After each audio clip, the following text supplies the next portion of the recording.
yang memberi penghiburan dalam hidup kami. Tuhan, Engkaulah pengharapan bagi kami, Tuhan. Terima kasih Tuhan karena firman-Mu hidup dan firman-Mu memberi kehidupan dalam hati kami, Tuhan. Terima kasih Tuhan buat pagi ini kami boleh datang untuk mendengar firman-Mu, Tuhan. Kami tahu Tuhan bahwa Roh Kudus-Mu ada bersama dengan kami. Roh Kudus-Mu mau berbicara di dalam hati kami, Tuhan. Engkau mau berikan kekuatan. Engkau mau melayani kami, Tuhan. Engkau mau sembuhkan kami, Tuhan. Jika ada sesiapa di kalangan kami, Tuhan, yang tidak sehat, dalam nama Tuhan Yesus, Engkau sembuhkan kami. Segala penyakit kami usir, Engkau keluar dalam nama Tuhan Yesus. Tuhan, berbicaralah di dalam hati kami, Tuhan. Biarlah nama-Mu, Tuhan, dimuliakan. Biarlah firman-Mu ini hidup. Biarlah firman-Mu ini menjadi sebahagian daripada kehidupan kami. Dalam nama Tuhan Yesus kami berdoa. Amin, amin, amin. Haleluya. Sila duduk.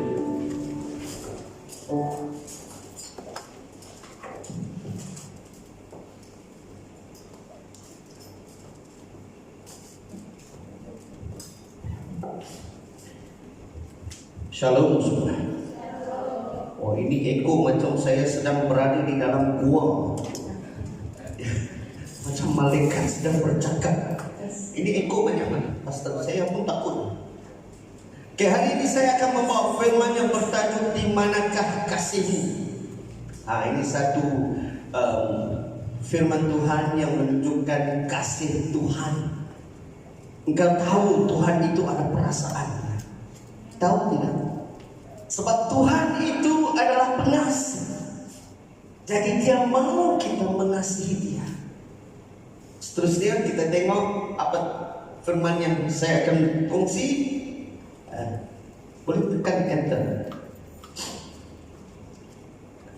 Terus kita ambil daripada Wahyu 2 ayat 1 hingga 7.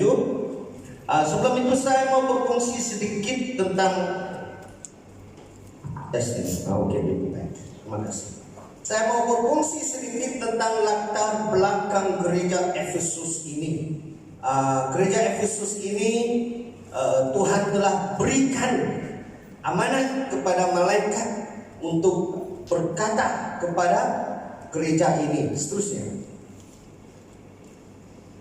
Gereja Efesus ini merupakan sebuah gereja yang terletak di sebuah bandar pelabuhan yang sibuk. Macam Pulau Pinang. Tahukah engkau bahwa Pulau Pinang ini ada pelabuhan? Tahu di mana ya? Bukan di balik pulau, di Batu dan tempat feri itu ya. Jadi ini merupakan sebuah bandar pelabuhan yang sibuk dan terkenal ketika zaman Paulus. Dan Tuhan Yesus mengarahkan Rasul Yohanes untuk menulis kepada gereja di situ karena dia ada sesuatu yang amat penting untuk diberitahu. Seterusnya. Jadi kita lihat di mana gereja Efesus ini sekarangnya dinamakan negara Turki. Turki ini bukan ayam Belanda, tapi ini adalah negara. Seterusnya.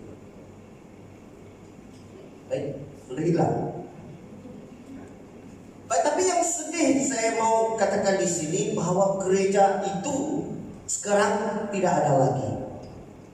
Sedihnya, gereja yang Tuhan mau Rasul Yohanes berikan amanat itu sudah tiada gereja lagi di sekarang ini.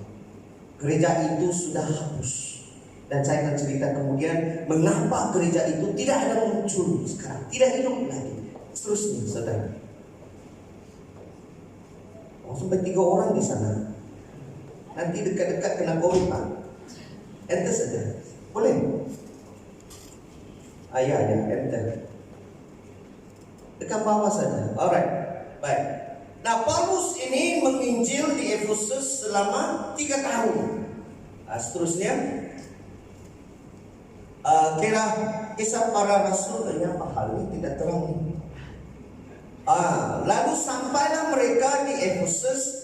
Priscilla meninggal. Priscilla pula. Malu bahasa saya. Priscilla. Habis saya punya itu karunia Tuhan seperti. Oke, maka Priscilla ini dan Apolos ini adalah suami istri. Ingat ya? Aquila ini adalah nama lelaki. Jadi bila lain kali kamu lahirkan anak, jangan letak nama anak perempuan Aquila. Aquila ini lelaki. Priscilla ini perempuan. Kalau kamu ada di sini saudari yang bernama Aquila, tolong jangan tukarlah, sila simpan nama itu. Sebab engkau tidak tahu masa engkau lahir, bila ibu letakkan nama Aquila, kamu tidak tahu apa maksudnya. Baik. Sekarang kita lihat, boleh Pastor Jason. Oke, seterusnya tekan bawah saja. Oke, Kisah Para Rasul 18-16. Lalu sampailah mereka di Efesus. Paulus meninggalkan Priscilla dan Aquila di situ. Ia sendiri masuk ke rumah ibadat dan berbicara dengan orang-orang Yahudi di situ. Seterusnya. Jadi bila dia berbicara, Kisah Para Rasul 20 ayat 31 terus, dia juga mengingatkan mereka. Dia kata berjaga-jaga dan ingatlah bahwa aku 3 tahun lamanya siang malam dengan tiada berhenti-henti menasihati kamu masing-masing dengan mencucurkan,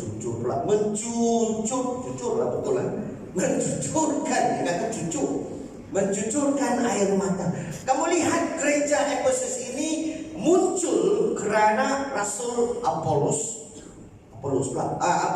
Paulus, Priscilla dan Aquila ini bekerja dengan luar biasa. Mereka tekun, sentiasa pergi ke rumah Tuhan, ibadat untuk berbicara dengan orang-orang Yahudi.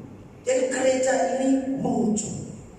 Kalau gereja TOG di sini mau sesuatu itu terjadi, maka engkau harus pergi menginjil. Engkau harus pergi memberitakan tentang berita baik ini. Seperti mana Paulus, dia pergi ke rumah ibadat, dia berkata tentang Yesus Kristus. Seterusnya, hanya pastor saja ambil kesian dia seorang. Jadi ayat pertama dia kata, tuliskan kepada malaikat jemaat di Efesus. Yesus berkata kepada malaikat, inilah firman dari Dia, yaitu siapa? Yesus yang memegang ketujuh bintang itu di tangan kanannya dan berjalan di antara ketujuh kaki dian emas itu. Terus, perkataan malaikat di sini boleh bermaksud malaikat yang menjaga jemaat di Efesus, dan maka surat ini ditujukan kepada seluruh anggota gereja. Jadi bila Yesus suruh Rasul Yohanes menulis surat ini, dia menulis surat ini kepada seluruh jemaat. Nah, saya ada satu berita baik. Seterusnya kita lihat. Tahukah saudara bahwa Mazmur 91 ayat 11 mengatakan apa? Sebab malaikat-malaikatnya akan diperintahkannya, yaitu Tuhan, kepada siapa? Kamu. Jadi Tuhan sudah perintahkan malaikat-malaikatnya untuk kamu menjaga engkau di segala jalan. Amin. Jadi bila kita berjalan berseorangan, malaikat Tuhan ada bersama dengan kita. Anak-anak yang kecil, Tuhan kata apa? Mereka juga ada malaikat yang melindungi mereka. Jadi bila Yesus berkata pergi berfirman kepada malaikat di Efesus, maksudnya setiap orang. Tuhan ada menyediakan malaikat untuk kita. Bahasa Inggris disebut guardian angel. Amin. Seterusnya. Nah, Yesus memegang ketujuh bintang di tangan kanannya, bermaksud dia berkuasa. Tangan kanan itu selalu dia menunjukkan kuasa atas gereja Dan kuasa ini bukannya terletak di atas gembala, atas pastor, atau sesiapa. Ingat, walaupun gereja ini DOG Penang, ini adalah milik Tuhan. Sebab Yesus yang telah mati menebus dosa kita. Ini adalah gereja Tuhan. Jadi jangan sekali-kali pastor, termasuk diri saya, mengagung-agungkan diri kata saya yang mendirikan gereja ini. Tidak. Gereja ini milik Tuhan. Bila engkau mati, engkau berhadapan dengan malaikat, dia tidak tanya kamu dari gereja mana.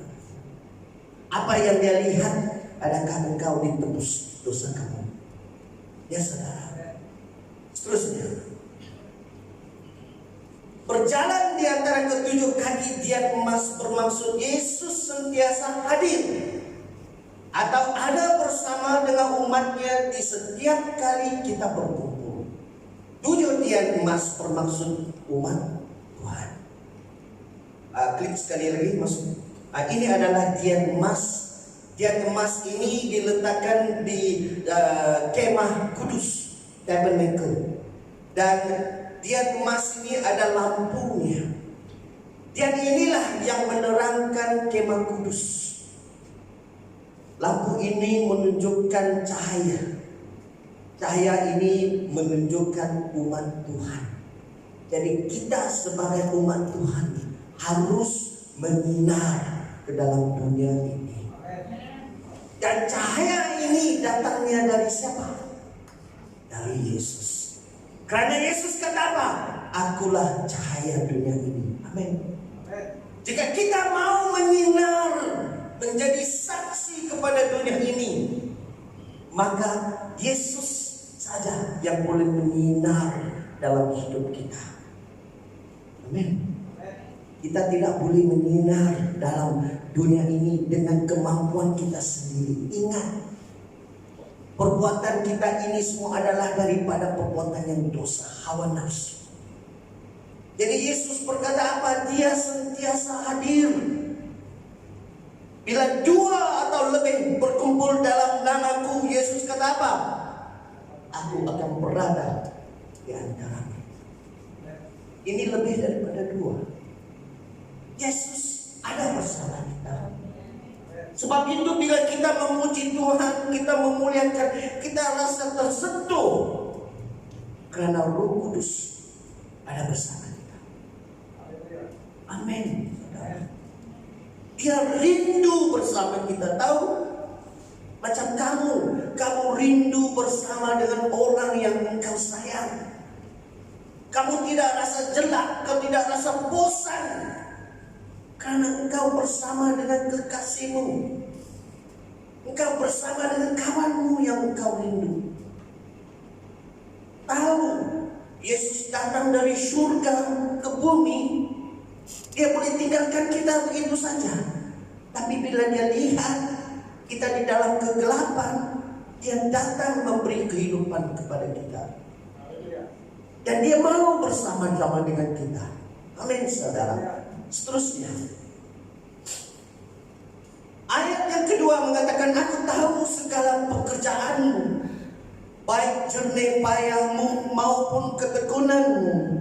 Aku tahu bahwa engkau tidak dapat sabar terhadap orang-orang jahat, bahwa engkau telah mencobai mereka yang menyebut dirinya rasul, tetapi yang sebenarnya tidak demikian, bahwa engkau telah mendapati mereka itu pendusta. Seterusnya,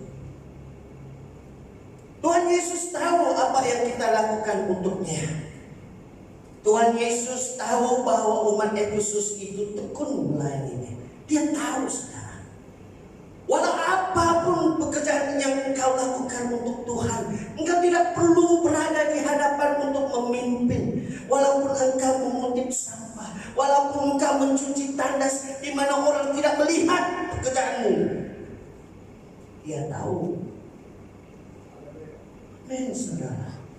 Engkau berdoa untuk gereja, engkau berdoa untuk kerajaan Tuhan. Tuhan tahu itu adalah sebahagian daripada pekerjaannya.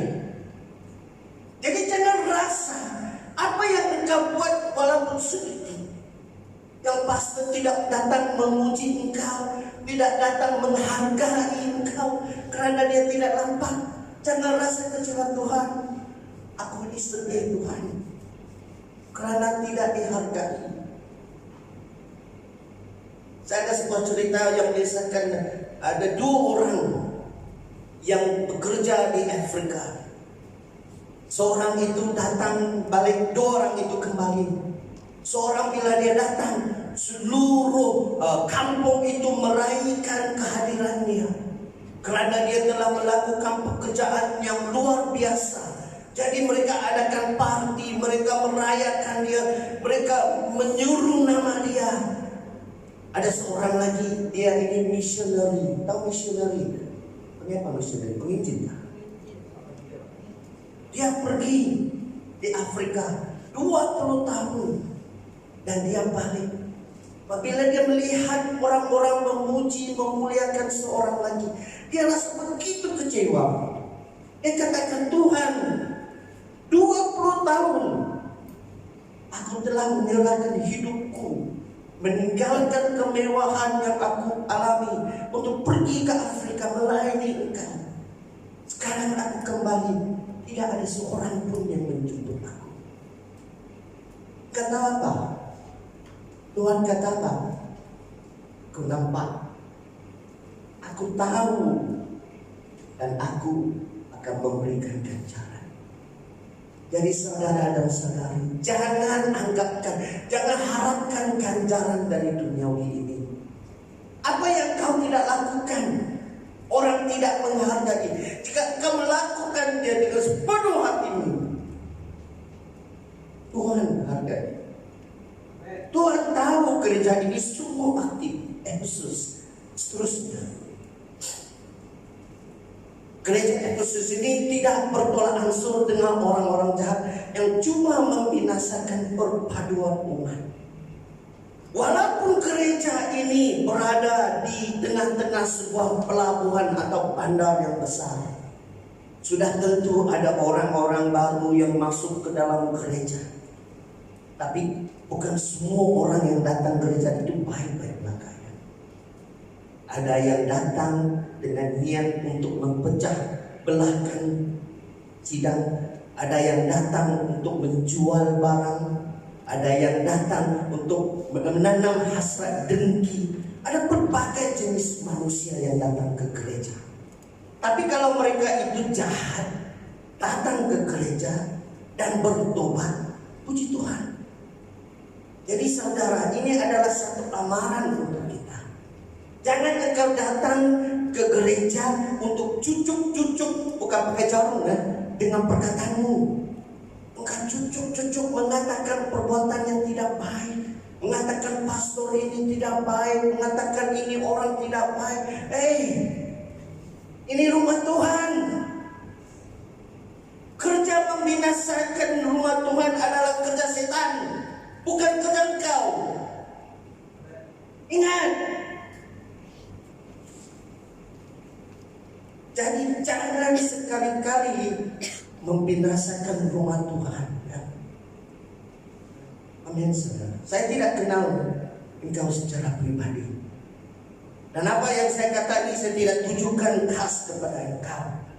Tapi bila firman Tuhan itu menyentuh hati engkau, engkau harus lakukan sesuatu. Seterusnya, mereka tidak mudah diperdaya oleh mereka yang menggelarkan diri mereka rasul, karena ketika itu ada banyak orang yang menipu gereja dan pendusta. Ada orang baru datang, dia kata, saya ini rasul yang ke-14. Manusia ini cepat mempercayai sesuatu. Betul. Kalau kita pergi ke supermarket, orang yang menjual barang, yang dia menjual, kemudian kita percaya. Tapi bila kita gunakannya di rumah, hanya sekali 2 kali dia sudah rusak. Saya ada satu berita perkongsian saya. Sebelum saya mengandung, saya ini seperti Pastor Jason, kurus, rambut penuh. Dan saya menjadi seorang guru, sebelum menjadi seorang guru, saya harus berlatih di sekolah perguruan, dipanggil maktab perguruan. Jadi ketika itu waktu petangnya saya sedang cuci motosikal saya, dan di sebelah jiran saya itu seorang wanita, seorang guru juga. Maka dia memanggil saya, Pak, mari sini. Dia tidak panggil pastor, sebab saya itu dulu bukan pastor. Mari sini. Jadi dia panggil saya, ada saya cerita nih. Kemudian dia kata kepada saya, dia speaking in tongues. Panggil apa pastor? You speak in tongues? Shalom. Dia berbahasa roh. Maka bulu saya punai lah. Kenapa tiba-tiba panggil saya berbahasa roh? Apa ini saya dosa? Dan dia kata apa? Saya ini nabi. Masya Allah. Dalam hatiku kurasa saya tak pernah tengok nabi. Ini kan nabi perempuan. Maka dia berkata kepadaku, dia berdoa-doa, dia kata, Tuhan memberitahu saya supaya engkau harus menolong aku. Diriku kata, ini kan mau perlu doa. Katakan saya perlu kebantuan sudah. Saya boleh tolong. Mengapa perlu berbahasa roh dan kemudian menyuruh aku pergi menolong? Maka saya lihat, ada banyak juga orang. Patutlah dia berdoa bahasa roh. Dia kata, engkau harus tolong aku. Dia gunakan nama Tuhan. Lepas itu, ini rahasia. Istri saya sudah tahu kenapa. Kemudian dia berbahasa roh. Dia katakan, Tuhan suruh engkau mencium Nabi. Ini sudah terlalu nih. Tapi sebagai seorang Kristen yang muda dan belum lagi kuat di dalam Tuhan, saya ini seorang Kristen yang baik, setia. Amin. Jadi apa lagi? Dia kata bukan di bibir, bukan di mulut, tapi di sini. Saya takut. Tapi dia gunakan nama Tuhan, cium sekali lah. Itulah kali pertama saya pernah cium perempuan ya. Saya ada satu penyakit sebelum kawin. Kalau dekat dengan perempuan saya berpeluk. Tapi sekarang sudah ada istri, peluhnya entah kemana. Jadi kamu lihat. Dan satu ketika kemudian saya lihat perempuan yang sama ini, dia sudah berkahwin dengan seorang pastor. Saya terkejut bila dia datang ke gereja di Bukit Mertajam, bukan gereja yang TOG ya. Saya terkejut. Jadi lihat saudara, mengapa saya ceritakan ini? Karena perkara ini memang berlaku di gereja. Ada orang datang mau meninggikan dirinya dan menganggap dia ini rasul atau nabi. Banyak pendusta.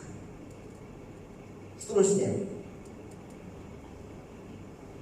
mereka sentiasa merujuk kepada firman Tuhan untuk memastikan setiap ajaran yang diajar atau kehidupan seseorang itu sepadan dengan firman Tuhan. Jika seorang itu datang berfirman, pastikan apa yang dia katakan itu sepadan dengan firman Tuhan. Ingat, dia akan datang bercerita macam-macam nenek moyang punya cerita.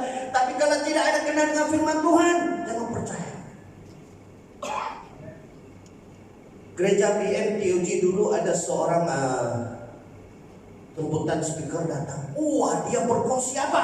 Dia ada karunia untuk penyembuhan. Dia menceritakan bagaimana istrinya melahirkan anak dengan luar biasa, bagaimana dia pergi ke hospital, kemudian dia menyembuhkan orang-orang. Lepas dia firman, ditanya saya mau air. Saya kata kenapa? Saya sakit turun. Dia makan banyak pil. Rupanya kalau dia ada kuasa penyembuhan, kenapa dia tidak boleh sembuhkan diri dia sendiri? Ya, dan saya lihat kehidupannya itu tidak betul. Jadi harus berhati-hati. Pastor Jason harus berhati-hati. Jangan jemput sembarang pendeta yang datang berfirman Tuhan. Periksa, engkau pun jaga-jaga ya. Apa yang kufirmankan balik kepadamu, firman Tuhan. Amin, saudara. Ya, ada sesiapa yang mengantuk jirannya di belakang, tolong tepukkan badan dia. Ya, saya tahu engkau mengantuk, boring ya. Saya firman, minta maaf ya. Lain kali kena beli senapang air. Oke, seterusnya. Oleh itu kita jangan mudah diperdaya oleh orang yang menggelarkan diri mereka itu rasul. Kalau dia datang rasul, jangan pergi menyembah dia, tidak. Lihat kehidupan dia. Ada yang kata rasul tapi istri berpuluh-puluh istri. Rasul apa? Rasul kawin. Berhati-hati. Seterusnya, jika seseorang itu sentiasa meninggikan dan memuliakan diri sendiri, maka orang itu bukanlah seorang yang melayani Tuhan dengan hati yang ikhlas. Gereja DOT sendiri, bukan yang bahasa. Dalam bahasa Inggris ada juga seorang yang bila dia datang berfirman, semuanya tentang diri dia sendiri. Aku telah lakukan ini, aku telah buat ini, semuanya aku. Sekarang dia tidak ada aku lagi, sebab dia tidak ada lagi di sini. Kita lihat, saudara, segala kemuliaan adalah untuk Tuhan. Ingat ya, bukan diri kita sendiri. Apa jua yang kita lakukan, baik makan minum, adalah untuk kemuliaan Tuhan. Amin, saudara.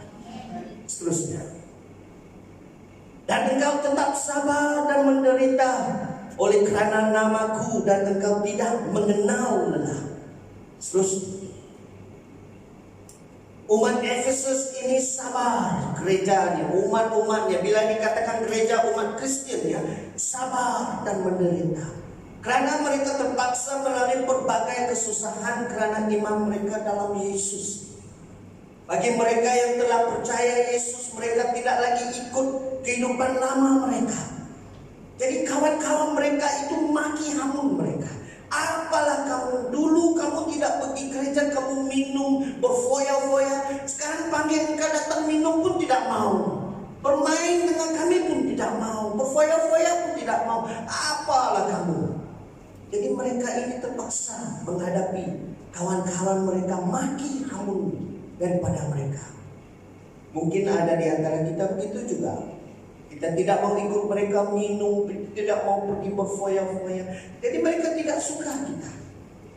Seterusnya, ramai di antara mereka dikeji, dicela, dimaki kerana mereka percaya Yesus dan tidak lagi membuat perkara yang berdosa seperti perbuatan yang tidak bermaruah, seperti mana yang dipraktikkan ketika itu. Ketika itu ada dewa, nama dia Diana, D-I-A-N-A. Saya tidak tahu ada orang di sini nama Diana ada. Puji Tuhan. Diana ini seorang dewi fertility, maksud dia beranak. Maka mereka ini melakukan hubungan seks untuk menyenangkan Diana. Jadi pengajaran ini ada ketika itu. Jadi mereka terpaksa kawal nafsu mereka, tidak ikut. Ya, paham saudara? Jadi kita lihat ajaran-ajaran yang ada di dunia ini, kita harus berhati-hati. Jangan mudah terpengaruh. Terusnya, iman mereka tidak pernah lelah, tapi mereka masih kuat dalam iman. Jadi saudara, jika engkau melalui kesusahan, engkau dimaki hamun, engkau dikeji, engkau didusta, jangan tinggalkan iman kau. Amin, saudara. Seterusnya, namun demikian aku mencela engkau kerana engkau telah meninggalkan kasihmu yang semula. Satu perkara saja kelemahan gereja Efesus ini. Satu saja. Mereka ini rajin, mereka ini kuat dalam iman. Tapi satu, mereka meninggalkan kasih. Wow. Meninggalkan kasih. Seterusnya, walaupun gereja Efesus nampak sempurna dan tidak ada kecacatan pada luaran, Namun Tuhan Yesus tahu apa kecacatan yang ada di dalam gereja itu. Begitu juga dengan kita. Kita nampak, wah saudara ini kuat dalam Tuhan. Dia sentiasa berdoa, dia sentiasa membaca firman Tuhan. Tapi Tuhan tahu ada kelemahan dalam hidupnya. Kita tengok Raja Daud, dia memuji Tuhan, dia memuliakan Tuhan, tapi dia bersinar. Tuhan tahu. Setiap kita di sini ada kelemahan. Ada satu dosa yang kita tidak mau melepaskan, dan kita masih lagi berpegang kepada dosa itu. Tuhan tahu. Hari ini Tuhan mau engkau lepaskan dosa itu. Seterusnya, Tuhan Yesus tahu apa kesalahan dan dosa tersembunyi dalam kehidupan kita. Walaupun kita kelihatan baik dan sempurna. Bukan di luar Tuhan lihat, tapi di dalam. Saya berhenti sekejap isi minyak ya.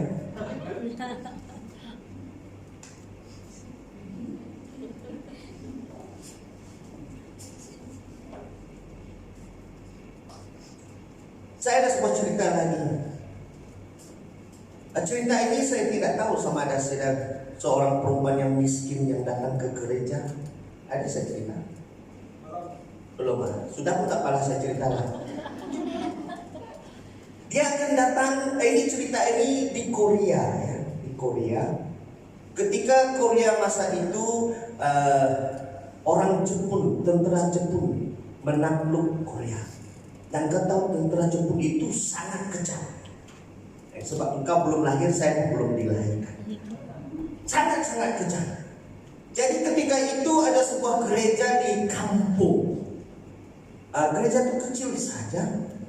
Dan setiap kali kebaktian ada seorang perempuan yang berpakaian comot. Comotnya tidak bersih. Dia akan pergi ke ujung sekali dan dia akan duduk. Setelah habis kebaktian, setiap kali semua akan keluar bercakap-cakap, have fellowship, tapi perempuan ini diabaikan.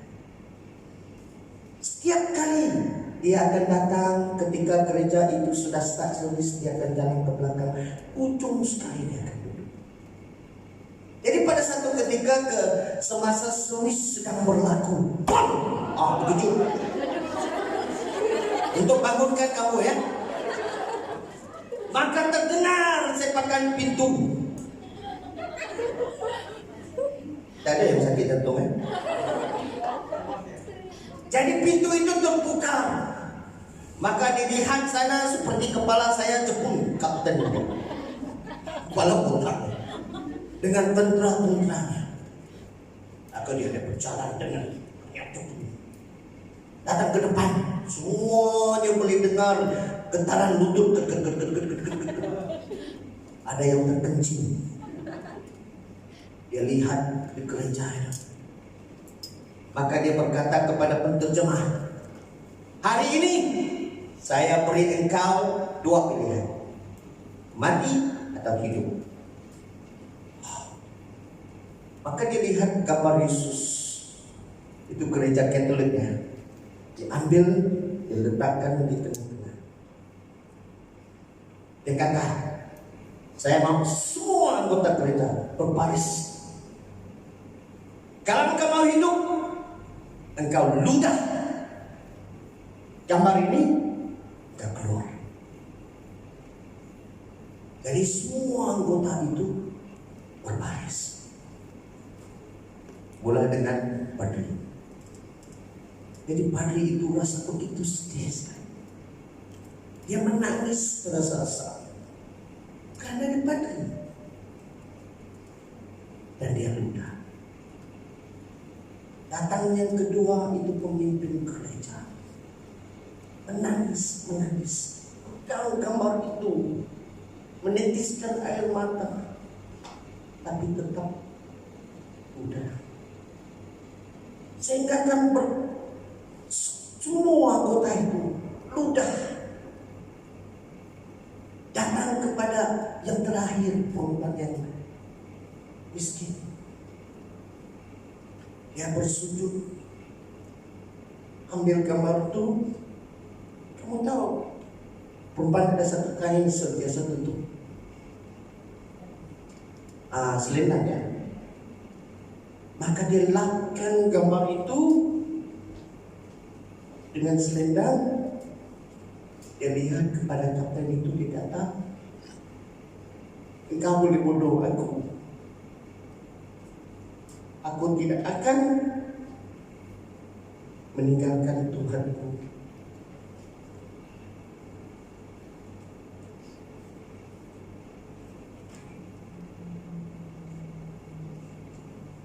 Minta maaf ya. Maka kapten itu berkata, semua yang di luar itu ditembak mati. Dia melihat kepada perempuan ini, dia berkata, aku mau tentara yang setia seperti engkau, yang tidak akan meninggalkan apa yang engkau percaya ketika engkau harus menggadaikan nyawa engkau. Kau lihat, walaupun dia miskin, dia diabaikan, tapi hati dia tetap mengasihi Tuhan. Amin, saudara. Tuhan lihat hati kita semua. Mungkin ada satu hari lagi kita akan menempuhi perjumpaan seperti itu. Kita akan diberi pilihan, sama ada kita mau meninggalkan Tuhan Yesus. Nah, ini pengajaran untuk saya sendiri. Adakah saya masih lagi tetap percaya walaupun harus mati? Terusnya, umat Yesus telah meninggalkan kasih mereka yang pertama. Seterusnya, nah, meninggalkan bermaksud satu perbuatan yang dirancang dan telah ditetapkan dalam hati. Kamu meninggalkan, engkau tahu bahwa engkau akan lepaskan perkara itu. Itu maksudnya meninggalkan, bukan tertinggal ya. Tertinggal bermaksud lupa. Ada sesiapa di sini yang tertinggal istrinya? Kawan saya pernah tertinggal istrinya. Dia bawa istrinya pergi shopping center. Sudah saya cerita. Jadi istri dia pergi shopping center. Dia cari tempat parking. Maka masa dia parking kereta, dia terjumpa kawan dia. Maka kawan dia jemput dia pergi minum kopi. Apalagi kawannya bawa dia pergi kedai kopi minum. Sudah itu dia balik ke rumah mertua dia. Bila sampai ke rumah mertuanya, bapak mertua dia kata, engkau datang seorang saja. Iya, aku seorang saja. Lepas dia bersembang-sembang, di depan rumahnya itu bas berhenti. Lepas bas itu pergi, nampaklah istri dia dengan handbag, dengan semua barang-barang yang dia bawa daripada shopping itu. Bapak mertua dia pukul dia. Engkau urus sendiri ya. Dia pukul dia. Alamak, aku tertinggal istri aku. Itu tertinggal, bukan sengaja. Tapi ini meninggalkan adalah satu perbuatan yang sudah dirancang. Seterusnya, bagaimana gereja Efesus meninggalkan kasih mereka? Terus, mereka mungkin tekun melayani Tuhan, tapi tidak mengenal Yesus secara pribadi. Kamu mungkin aktif di gereja ini, tapi engkau tidak kenal Tuhan Yesus secara pribadi. Karena engkau sibuk, tidak ada masa untuk dia. Terusnya, apakah ciri yang menunjukkan seorang itu tidak mengasihi Tuhan? Ada 4 ciri. Yang pertama, tidak ada masa untuk membaca firman Tuhan. Engkau boleh memimpin, melayani Tuhan dalam penyembahan. Saya bukan kata engkau ya, semua di sini ya. Contoh ya, saya juga termasuk. Saya boleh membawa firman Tuhan di sini, tapi adakah saya ada masa bersama dengan Tuhan, membaca firman Tuhan setiap hari, bukan seminggu sekali ya? Karena Tuhan mau berbicara dengan kita. Yang kedua, tidak ada masa untuk berdoa. Adakah kita mempunyai masa untuk berdoa? Ketiga, tidak mau berkumpul atau pergi ke gereja atau sel group. Rasa malas, saya tak maulah. Lagi pastor pimpin lagi, saya tidak mau dia berpimpin, saya mengantuk sungguh. Bukan pastor Jason ya. Nanti dia tidak jemput saya, tidak apa. Oke. Saya pergi ke sel group itu, saya nampak saudari itu mulutnya itu macam buku ayam, tidak berhenti bicara. Dari permulaan hingga akhir dia bercakap saja. Suaranya nomor 10. Telinga saya harus letak kapas. Jadi tidak mau pergi ke church, tidak mau pergi sel group. Lama kelamaan tinggalkan gereja. Seterusnya, dan tidak mau menginjil atau memberitahu orang lain tentang Yesus. Tak ada rasa gembira, rasa sukacita mengkabarkan tentang siapa Yesus itu. Mau sebut nama Yesus pun tidak mau. Sebab apa? Tak ada kasih. Seterusnya, sebab itu ingatlah betapa dalamnya engkau telah jatuh. Bertobatlah dan lakukanlah lagi apa yang semula engkau lakukan. Jika tidak demikian, aku akan datang kepadamu dan aku akan mengambil kaki dianmu dari tempatnya, jikalau engkau tidak bertobat. Terus,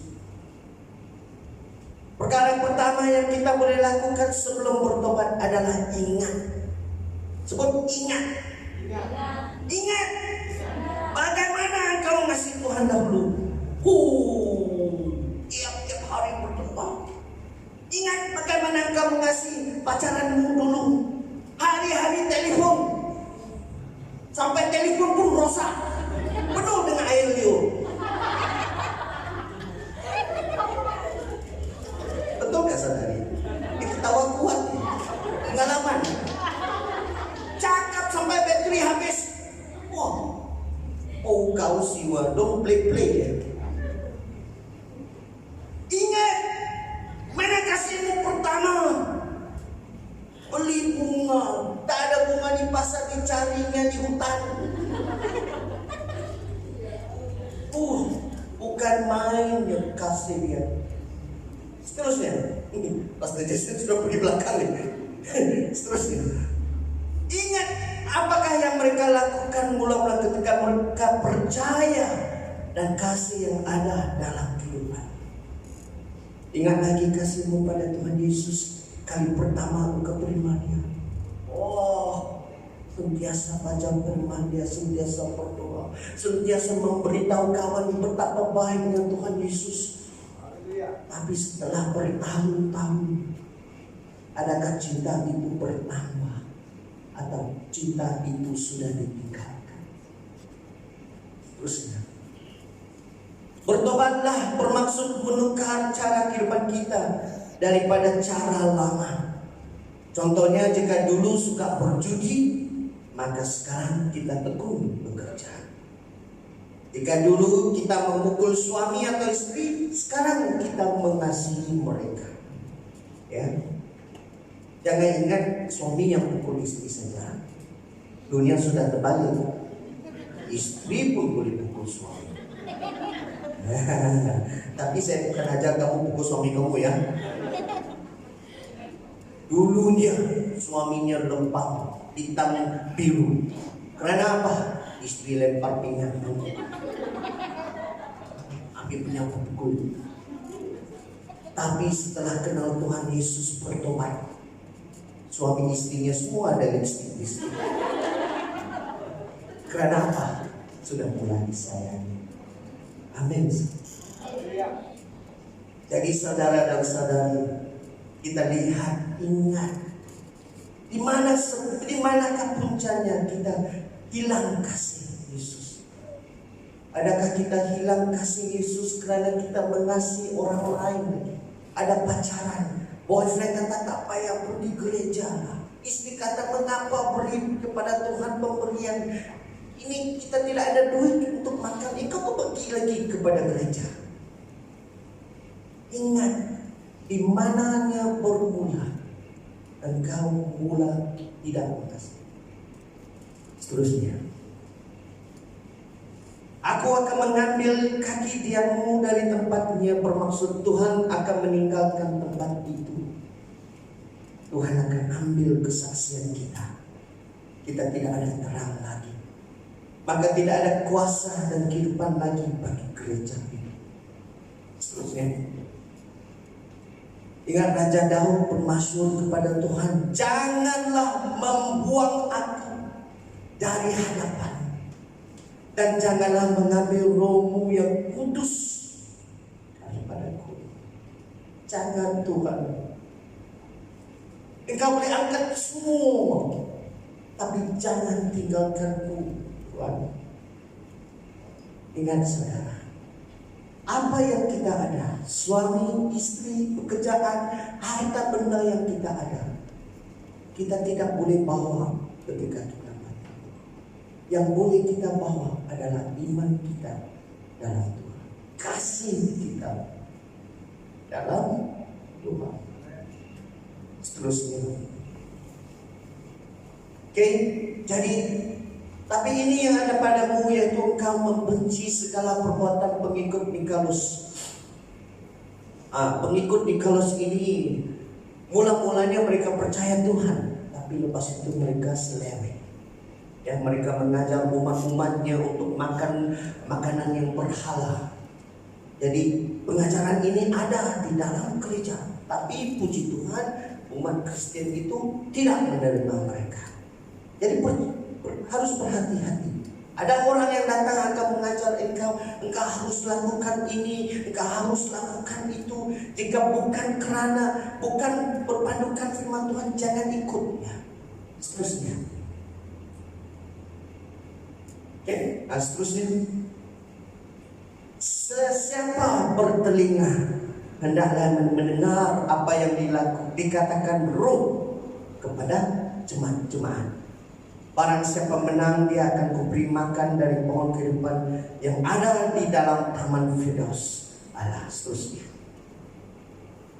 Tuhan memberikan amaran kepada kita supaya kita bertobat. Bila engkau melakukan kesalahan, dosa, Tuhan akan bicara dalam hidup kita. Seterusnya, sesiapa yang mendengar apa yang Roh Kudus berkata, maka berkat Tuhan akan melimpah dalam kehidupan.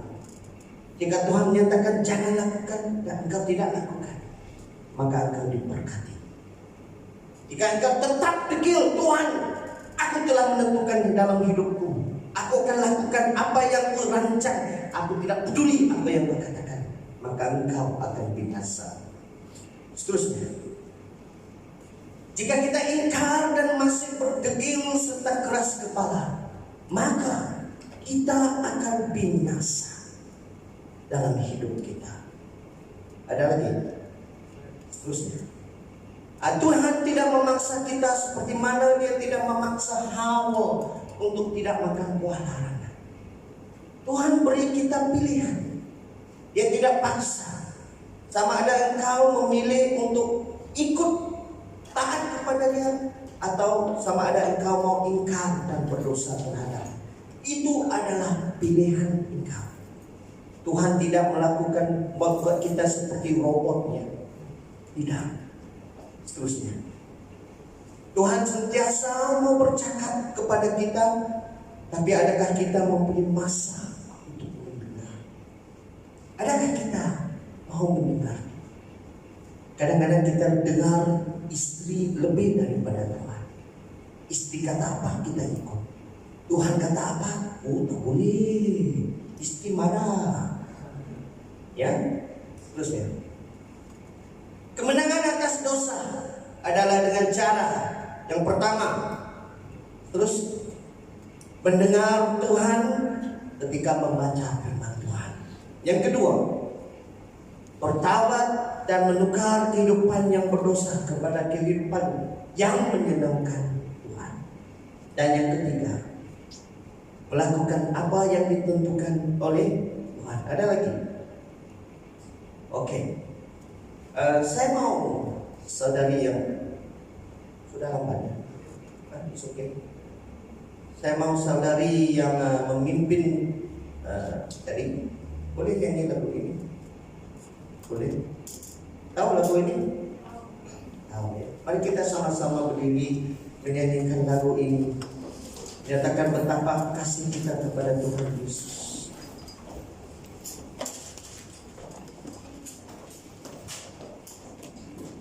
Haleluya.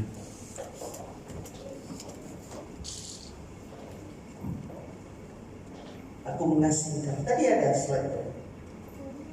Aku mengasihi Engkau Yesus. Tadi ada.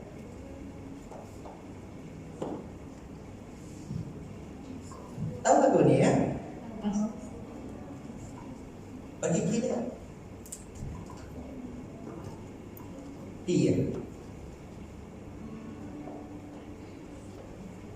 Bukan Ci. Di. Oke, suka kira. Kamu nyanyi saja.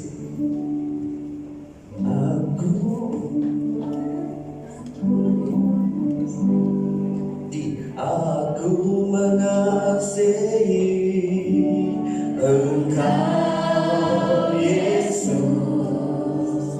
dengan segenap hatiku.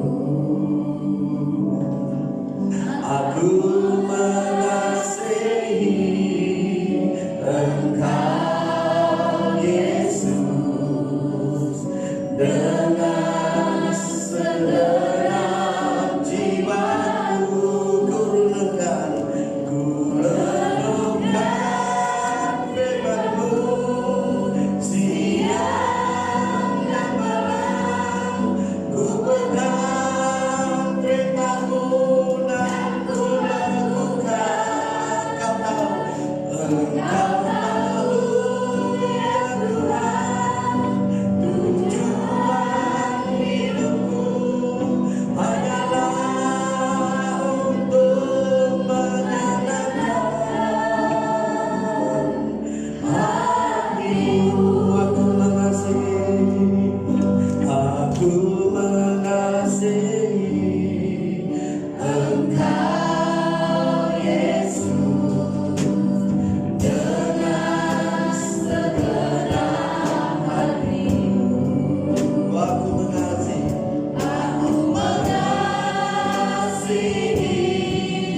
Engkau Yesus dengan segenap jiwaku.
kami telah pelajari daripada wahyu. Kami merasa sedih Tuhan karena gereja itu tidak mendengar amarah Engkau. Dan kini Tuhan gereja itu tidak wujud lagi karena mereka tidak mengasihi Engkau Tuhan. Mereka telah meninggalkan kasih mereka. Tuhan, hamba-Mu berdoa untuk umat-umat-Mu di sini. Tuhan, agar kasih-Mu, kasih untuk-Mu Tuhan, kami tidak akan tinggalkan. Biar apapun dunia ini menawarkan kepada kami Tuhan, kami tidak mau tukarkan dengan kasih-Mu Tuhan. Ajarilah kami Tuhan mengasihi-Mu dengan sepenuh hati kami, dengan sepenuh jiwa kami Tuhan. Biarlah firman-Mu menjadi pegangan hidup kami Tuhan. Bukan nafsu kami Tuhan, tapi firman-Mu yang hidup. Ampunilah dosa kami Tuhan, karena banyak kali kami telah lupa dan meninggalkan Engkau. Namun Engkau tidak melepaskan kami Tuhan, karena Engkau mengasihi kami Tuhan. Engkau sentiasa berbicara di dalam hati kami. Setiap kali kami terbesok dan pergi ke haluan yang lain, Engkau membawa kami kembali ke haluan Engkau Tuhan. Terima kasih Yesus, karena Engkau begitu baik, kasih-Mu tidak pernah berhenti. Terima kasih. Dalam nama Tuhan Yesus kami berdoa. Amin.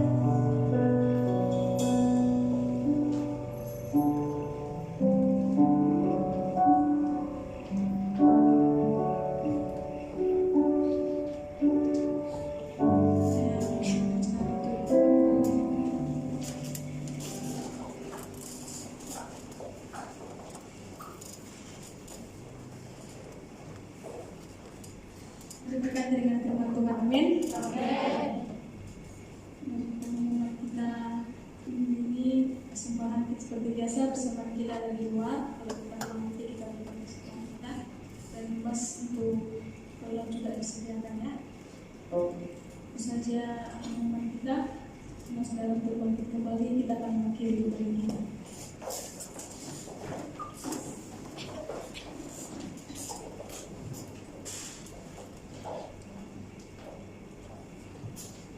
Terima kasih Bapa, terima kasih Yesus sudah diberikan disediakan Tuhan. Terima kasih Tuhan untuk semua dari yang sebagai rezeki kita disediakan Bapa. Terima kasih Tuhan untuk firman Tuhan pada pagi hari ini Bapa. Menjadikanlah firman itu Bapa menjadi rema dan upaya bagi setiap kehidupan kami Bapa yang baik. Itu juga Tuhan Kau memberkati pastor kami, pastor Pak yang telah menyampaikan firman-Mu Bapa. Kau berkati hamba-Mu lebih lagi Tuhan. Kau pakai hamba-Mu lebih luar biasa lagi Bapa. Dimanapun ditempatkan dia untuk melayani Tuhan yang baik. Engkau juga Tuhan berkati keluarganya Tuhan dimanapun berada saat hari ini Bapak yang baik. Juga Tuhan kami berdoa buat pastor pembala kami tempat ini Bapak Pastor Jason. Itu juga Tuhan Kau berkati pastor kami ini Bapak. Karena Tuhan Yesus juga lagi Kau memakai juga pastor kami ini Tuhan, dan jadikan pastor kami ini Bapak menjadi berkat juga Tuhan dimanapun dia berada Bapak yang baik. Dan juga keluarganya Tuhan. Terima kasih Yesus, terima kasih Bapak. Kami akan sudah ibadah kami ini Bapa. Juga terima untuk setiap jemaat-Mu Tuhan. Berkati jemaat pada saat hari ini Bapa yang telah setia Tuhan untuk di mana Tuhan jemaat-Mu yang rindu Bapa dan membawa pergumulan yang berat Tuhan. Kami percaya Tuhan saat kami pulang tidak sama lagi seperti kami datang Bapa yang baik. Terima kasih Yesus. Kami juga berdoa buat persembahan kami Bapa. Kau berkati persembahan kami Tuhan. Sedikit banyak yang kami berikan Bapakku yang baik, ini adalah sebagai ucapan syukur kami Bapa. Terima kasih Yesus, terima kasih Bapakku yang baik. Kami juga berdoa Tuhan untuk setiap bangsa Tuhan, bangsa kami, bangsa Indonesia maupun Malaysia Bapa. Kau berkati yang dimana yang pada saat hari ini Bapa, sekarang ini masa-masa zaman corona Bapakku yang baik. Kami percaya Tuhan, dan kami berpengharapan kepada Tuhan, semua akan hilang Bapa dalam nama Tuhan Yesus Bapakku yang baik. Kami percaya Tuhan di saat ini kami merindukan keluarga kami Bapa, di mana kami dapat pulang Bapa. Di saat kami betul-betul berserah kepada Tuhan, semuanya akan terjadi mujizat Tuhan bagi bangsa Indonesia maupun Malaysia Tuhan yang baik pun di mana semua bangsa-bangsa Bapa, tidak ada virus corona satupun yang beredar Bapakku yang baik. Terima kasih Yesus, terima kasih Bapa. Kau juga memberkati kami di tempat ini Tuhan, berkati pekerjaan kami Bapa, berkati kehidupan kami Bapakku yang baik. Terima kasih Yesus, terima kasih Bapa. Sebentar lagi kami akan bersurah dari tempat ini Tuhan, dan yang akan berkati kami Bapakku yang baik, baik dalam perjalanan pulang Bapa, mau kemanapun kami pergi Tuhan Yesus, dan serahkan semuanya ke dalam tangan pengasihan-Mu Bapa. Terima kasih Bapa, terima kasih Yesus, haleluya Tuhan.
Mari kekasih Tuhan, mari kita mengangkat kedua tangan kita sebagai lama terima berkat dari Tuhan Bapa kita.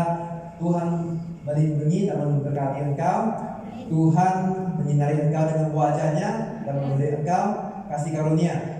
Tuhan mengharapkan wajahnya kepadamu dan memberi engkau damai sejahtera. Kasih persekutuan Roh Kudus, Allah Bapa dan Yesus akan menyertai Anda sampai Maranatha, bahkan sampai selamanya. Yang percaya siap sama-sama kita katakan amin, haleluya. Terima kasih Tuhan, sekali lagi ya. Puji Tuhan, selamat hari Minggu, selamat beribadah. Tuhan Yesus berkati.